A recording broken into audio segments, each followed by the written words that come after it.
Hello everyone, today I'm here to do a book review, and the book I will be talking about today is November 9, or 9th, however you prefer to say it, by Colleen Hoover. So yeah, let's begin. First I'm going to talk briefly what it's about, then I will get into the spoiler section to let you know that I'm going to spoil it. A new adult book. Colleen Hoover has written a lot of new adult books, so if you haven't heard of her before, I highly recommend looking her up. She has a lot. She's really popular in the new adult genre. I like her. She does really write, like, juicy books that you can't put down, like they're, like, book crack, if you will. And this is no exception. It is definitely, I would say, yes, I will say this is my favorite Colleen Hoover book I've read. I will say that. This is about Fallon and Ben, and they meet on November 9th. Fallon is an aspiring actress. There has been something in her life that's kind of derailed that, so she's planning to move out to New York, and she lives in LA, and she meets her dad for dinner one night, and then she meets Ben, and then a whirlwind events happen, and they, fall in love like November 9th, and they decide to see each other every November 9th, every single year. And I know you're thinking, this is kind of like the movie One Day, which I still haven't seen because it's probably going to rip my heart out. But I think in One Day, they communicated throughout the year, and they just met up with each other on that particular day every year, kept in contact with each other throughout the year. Fallon and Ben's case, they don't. They have no connection of the year. They don't know each other's phone number. They don't know exactly where they live. They just meet up one day every year, a particular place they choose, and that's it. And they decide that because Fallon, has decided she really doesn't want to fall in love for a certain age. They give each other like 5 years of doing this November 9th thing and seeing, what happens at the end of those 5 years. Now, this book is pretty much told from each November 9th, so you're not getting anything in between throughout the year. You're only getting that one day every single year. And I want to say it's for 5 years, I think. I'm not sure. Overall, it's a very good plot for a book. I don't know if that doesn't draw you in or what, that this couple meets one day a year, and they're a couple quintessentially, but they still each live their lives, and da-da-da-da. Yeah, it was really, really good. I liked it. Like I said, it was my favorite Colleen Hoover book. I haven't read all of her books, but I've at least read 4, I want to say. I've read this one, I've read Ugly Love, I've read Never Part 1 and 2, I've read Confess, and I think I've read another one, but this takes the cake for me. I really like this one. I like the way it was written. I like both the characters a lot. Like, I really like Fallon. Fallon's been my favorite character so far in a Colleen Hoover novel's books. And if you've read Ugly Love, there are a couple of characters from Ugly Love that pop up in this book, and I was like, oh, I didn't expect that. But overall, I really enjoyed it, and that's all I'm going to say for the non-spoiler section. I'd say, if you're interested in a new adult, definitely pick up Colleen Hoover. None of her books are series, so don't be worried if you have to read them in a particular order. If you want to start with this book, that's great. If you want to start with Confess, that's great. Whatever is your fancy, you shall do. So talk about spoilers now. So if you haven't read this book, just don't watch any further. I don't want to ruin this plot line for you because there's a lot that goes on in this book, like a lot, and I don't want to spoil it for you. So if you haven't read it, go on and read it. I will say the Colleen Hoover's books are have a little bit of the sexy times a little bit in them, so maybe if you're not old enough or mature enough or whatever, just be wary of that. I just want to throw that out there. I don't want to judge or say anything else. Anyway, let's begin the spoiler section. So we have Fallon and Ben. I really love Fallon. Fallon was such an intriguing character. She really liked books. I really liked that Colleen Hoover used the word insta-love and love triangles and all that kind of stuff. That was really good. I liked that a lot. Fallon was a likable character. She's been through a lot. She has all those scars on her face. She's been through fire. She pretty much lost her career because of that one thing, and that's horrible. And Fallon's very closed off to love. She doesn't know that anybody will accept her because of the way she looks now. And then she meets Ben, and Ben really, rocks her world ultimately. And he shows her, that he loves her for who she is, and that he loves the scars, he embraces them, and yeah. And Ben is an aspiring writer. When they meet each other, they decide, Ben's going to write about November 9th. That's going to be his book. It's going to be about his life in every November 9th. That's what he's going to write about, and that really fuels him. And we don't know too much about Ben, which is like the big flag. Whenever Fallon and Ben get together for each year, whether it's the first, whatever year, I feel like we dig deeper into Fallon's past. We know about the fire, about her relationship with her mom, about her dad, yada yada. With Ben, I feel like we didn't know very much. So the whole time I was like, something's off about this guy. This is what's going to be the huge plot thing, because like, the first half of the book is like love and fluff and amazingness, and they're together, and you're like, oh my gosh, this is so good, I love it so much, I just need more. And you're like, something bad is gonna happen, like, really soon, because Ben's just, you don't know much about him. And I'm like, this dude, honestly, I'm like, he's either had a drug problem, then I was like, maybe he killed somebody, maybe something, like, I don't know. And then what really happened, I would never have expected, and I thought that was a great plot twist, Colleen Hoover, like, well done.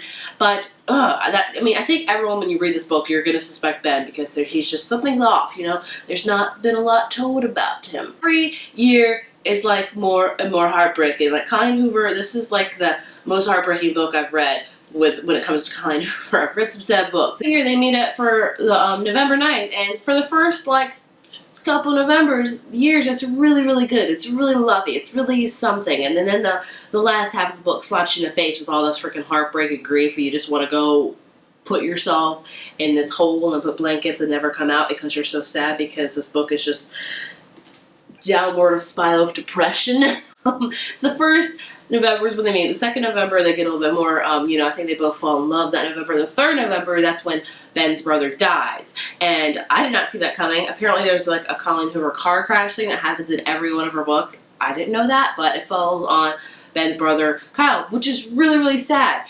And it's just so freaking heartbreaking. I felt so bad for Jordan, and I just was so sad. It was a very, very sad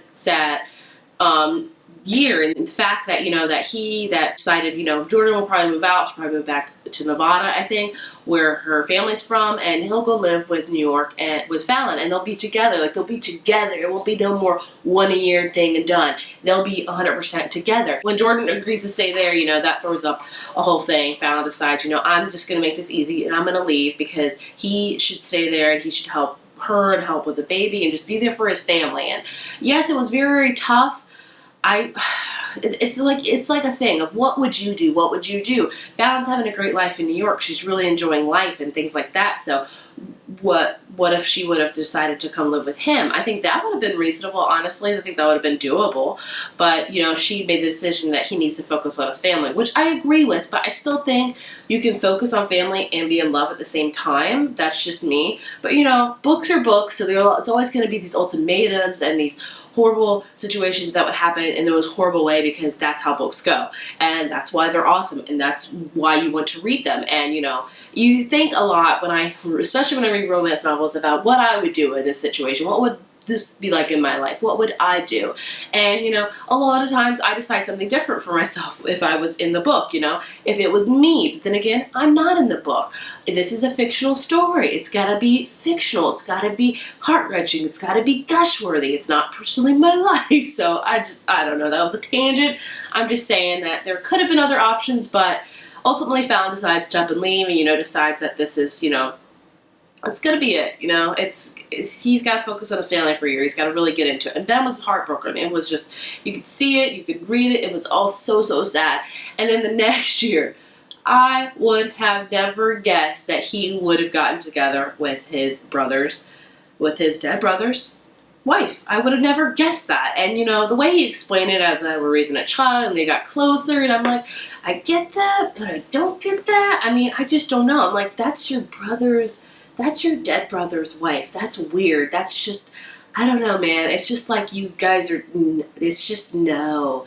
And I just did not like that at all. I didn't see that coming, honestly, and I was blown away. Like, I was like, this is definitely a twist in the plot, because I didn't see that coming. And of course, Fallon is like heartbroken. I mean, like, geez Louise, how could she compete with his dead brother's wife that is like, in that baby is pretty much like his son now, and that's just crazy. So she just leaves. She's done. So that was the 4th of November, and then you're thinking, that's it. That's the worst thing that could possibly happen. It's done. There's just nothing more could happen bad. I mean, his brother died. He was sleeping. He was in a relationship with his dead brother's wife, and he's pretty much raising the child. It's just like, you're like, it's the nail in the coffin. It is done. And then 5th November comes around. Fallon's in a relationship with this really douchey guy, and then Ben just shows up, and he, wants to explain to her, and then they make up, and then the next day she wakes up to find this manuscript, and she decides, I'm going to read it, because he's pretty much leaving it, since they both decided to be together. And she reads like the very first 3 pages, and she learns that he started the fire that injured her. And she's like, I'm done. I am done. And she just up and leaves. She puts a freaking restraining order on him. It's just like, she gives no second chance. Like, that's just it. She didn't even chance to explain. It's like nothing. Like, she's no. And it's like, I get it, but I don't. I'm like, you at least deserve. I'm like, if I was that pissed off, I'd be like, yeah, we are done here, but I will give you literally 2 minutes to explain. If she would have given him 2 minutes, he could have gotten a lot of stuff out that he needed to say that would explain everything in the end. But she didn't. She gave him no chance. She left. She was filing a restraining order on him. It was just, it was done. Like, there was no chance at all for him. And I really felt like, I'm like, geez, you are really raking this dude over the coals. Like, I get what he starts bad. Let him explain. There's probably some sort of explanation, whether it be good, whether it be bad. Just hear it out. Hear the whole thing out. And she didn't. He wanted to give her a manuscript to read so she could learn it for herself. She didn't even want a chance to read it. And I'm like, you don't want to know? You don't want to know? Like, wouldn't you want to know? I would want to know. But she nothing. And then with that, the 6th of November, the very last November, she's like shutting herself in an apartment. She's not leaving the house. She's decided November has been the day of everything that bad has happened in her life. Like, nothing could good come to this day. And I totally get it. I do the same thing. If I'm honest, I'd be like, I'm not leaving this room.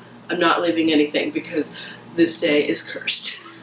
And then, you know, Ben Manuscript comes to the door, and her mom eventually reads it, and she makes her read it, and we learn all of this stuff about how we know in the last November that Ben's mom had died on that day. She committed suicide, but we didn't really know why. And then we read that letter that his mom wrote, and that she didn't want any pain. And I was like, this is freaking heartbreaking ass mess. Like, what the heck?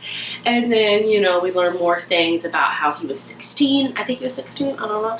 And how he goes, sets fire to Fallon's dad, Carr. One thing I'm not clear about is, were they really in a relationship? Did not read that? Like, were things like progressing, or I don't know exactly what was going on between them. We learn about the fire, oh, I did that, and we learn about his mom's suicide note, and it's just so heartbreaking. And he decides, he breaks, you know, you can either hate me forever, or you can come find me and forgive me. And then they get together at the end, and they both realize, you know, there's nothing really to be sorry for each other, like forgiving each other for. She understands what Ben did, he understands what she did, and it ends. I like the very, very end. I thought that was very, very sweet how it ended, where it just said, you know, and then I kiss her and it's a 12, not the end, far from it. I really thought that was cute and sweet, and gosh, this book took you on an emotional roller coaster. Like, this was like up and down, up and down. It was crazy, but it was so good. This book was just like, I flew through it. And I don't read books fast nowadays because I have a kid. I have no time. I have a business. I have lots of things going on in my life. So me reading a book in like 2 days is like me going like, good luck, because you ain't gonna do that. But I did, because I was so invested. I had to figure out more. I had to figure out why it's been like this. What happened this November? What happened last November? I just had to find out more. It was like book crack. I could not get off of it. And it was so freaking good. So I give this book a 4 out of 5. I really, really liked it. It's not like I give 5 to like books I really, really love. Like, I really like this one. It was so good. Like I said, book crack, man. Once you pick up this book, you will not be able to put it down. You're going to have to finish it. Trust me. I cannot be the only one that thinks of this, because I was like, I need to finish this immediately. I have to find out what's going on. Do yourself a favor and pick this up, because it was really good and I really enjoyed it. Like I said, I flew through it, so you probably can too, because I read insanely slow. But anyway, if you have read this book, please, let's talk about it below, because I would love to know what you thought. Was it as much of an emotional roller coaster as for you as it was for me? Because I would love to know that. But thank you so much for watching. If you like what you see, please click subscribe. Be sure to hit that button, because that would make me happy. Bye, guys.